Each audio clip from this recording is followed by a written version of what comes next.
So they said, seriously, sometimes I feel like I want to be like you. I was like, wow, once in my lifetime, I think somebody wants to so be like then you. nothing spoil. It means I'm getting somewhere in my life. So nothing spoil at all with whatever that is coming. The challenges, everything, nothing spoil. As far as you keep going, nothing spoil. Nothing spoiled. Good day, everybody. My name is Oluwatosin Adibari, and I welcome you to Nortnspoil Story.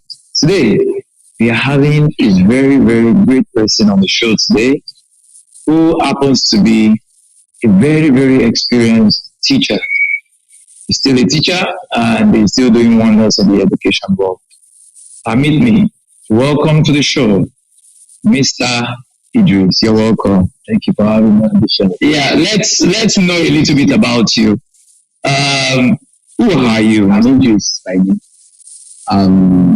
I live from Oyo State, though I was born in Lagos State, and I had my primary, secondary in Lagos State, and my university education, University of Agriculture, Abeokuta. Okay. We have my bachelor degree in agriculture economics, and I've been teaching for even before I got admission to university. Wow. I started teaching way back from 2006.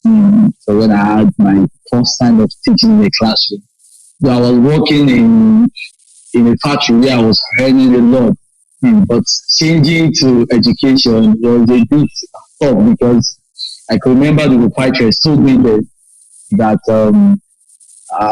how would I be able to cope with the amount I was collecting in that factory and teaching? I told downgrade. exactly I need to teach, and I was like, the what I really want to get is not just the money now, but I just want to go deep into nurturing children. So that was I started from primary school then. So that was I started. But after admission again, I went back into teaching. And after that, I graduated. After I graduated from university, before my NYC, I went back to teaching again. So it has been teaching. I've been doing garbage in, garbage out all the while. So after then, I traveled to somewhere. It's a very long experience. Yeah. So I came back again to because I feel there is something connecting me to teaching. To teaching. Which I feel there's something I need to get from there. So that's actually inspiring because you know it's always a kind of a story where the nature is trying to show you a path and you are trying to take yourself out of that path, and nature is trying to take you back to that path.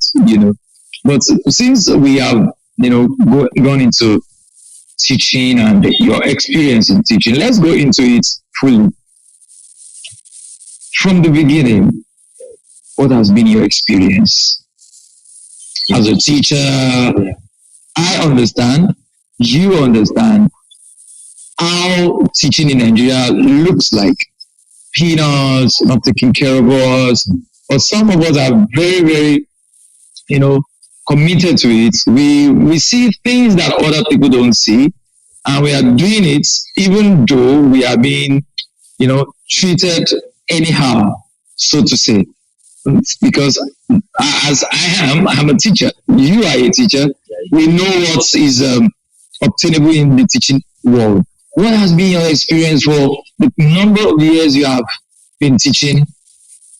Well, the experience has been wonderful. Though, like you said, when we look at the receiving end when it comes to teaching, of course, you'll be discouraged. Because of certain things you get that when you feel like, do you think you can use this or you can actually build an empire with this? Yeah, exactly. But one thing that usually makes me, at least that keeps me going, is the fact that at least I'm able to pack this knowledge into these children. And the experience I've gotten so far, at least one way or the other, before I became a father, so it has really helped me. After now that I'm a father, it's really helping me a lot. Absolutely. So one of the things I've learned so far and I've experienced in teaching is so much I can't really explain it. But presently, where I am presently, is even giving me a way of actually showing my dynamism. Because sometimes I thought I could do something better before, but now I feel like I can even do better than the way I thought I could do it. So the experience is more and more and more now. In fact, presently, I can say that I'm even getting different picture of the way education is compared to the way it was before. Because if you look at the way people see education right now, the way they see teachers, they see them as beggars. Exactly. They see them as people who can't even make it in life. Yeah. But going be to God today, we can see teachers flourishing. We can see teachers doing a lot. Absolutely. When we go online today, we can see teachers doing well for themselves. Yeah. So it means we have future, and Yeah. the future is here already. Yeah. They always say that our reward is in heaven. That's a lie. Yeah. If you want your reward to be in heaven, that's your business. But our reward will be here. And I always tell people this. We have the best profession in the world. Why? Because you can actually be rewarded in the world and get rewarded in the heaven too. Which means you have a double, reward system for yourself if you are sincere and honest with what you are doing in the education sector. It's a very good one. But let me go to this level. As a teacher, at what level have you seen yourself like, I don't want to do this again? The problem is much. The problem is high. At what level did you see the problem at the toppermost level? And share with us how you were able to get out of it and get something good out of it. Like I said earlier about this teaching experience, right from time, this stigma that we've been able to actually been able to give the teachers right from time, it's like I said earlier about the fact that they feel like they can't go beyond that fear of like that they can't get what other people are getting. Exactly. Yeah. So at the point, I also feel like it was really teaching my way. I would say that I remember my dad saying, even if you become a teacher, I won't be surprised because my dad was a teacher when he was alive. So he was a retired teacher. My grandfather was a retired teacher. Wow. I think I'm really taking after him right now. So I believe my grandfather was not a pauper, was a fulfilled man. Yeah. So he never for once. So I see the future clear right now. Though I will tell you at the point in time before I traveled out of Nigeria to an African country, I think at the point I felt like it's teaching my way because looking at they got confused. Yeah, I got so confused because of the money. I started raising family because in between I got married and everything. I was like, am I really sure this is what I have to do? Can this feed us? Yes, exactly. But I would say that at the point I was really taking care of my family, just that when COVID-19 came, when the whole stuff, the almighty COVID, that's when I and nothing was working then. So that's when I had to embark on the kind of journey, the India's journey that I feel like it was very risky that I took. But thank God today, even right there when I was there, I was telling my people that I'm not sure I'll go back to teaching. But when I came back, I still found myself, I think there's something There's something about teaching. There's something about teaching. Okay. For the young ones that are growing today, that saw how teachers are being treated, that saw how teachers are being handled, that saw, that are seeing the way teachers are being paid, that experience for them is not good enough. Even though they know that these teachers are the ones that are actually preparing them for the future, they are the real foundational builders. They are seeing it. And if you ask an average youth today that, do you want to become a teacher? They definitely will say no. But the unfortunate part of it is, a lot of them are built to become teachers. But because of the fact that they are seeing how their uncles, their neighbors, their aunts, their mom, their dad were treated, a lot of them has actually seen it as a taboo to become a teacher. How do you encourage or how do you tell them that this is not the true picture? It is just the way the world wants it to look like, especially Nigeria. It's just the way we can actually see it in a different perspective. How do you encourage youths to actually, especially the ones that are built to teach, how do you encourage them to take the journey on, even with very less motivation and advantage? Because, well, I think based on, I wouldn't want them to quickly look into the motivation aspect of it. They should look at it from the point of, do I really know what I'm doing? Do I really want to do this? Is this what I'm made for? What do I really want to do with that life? Exactly.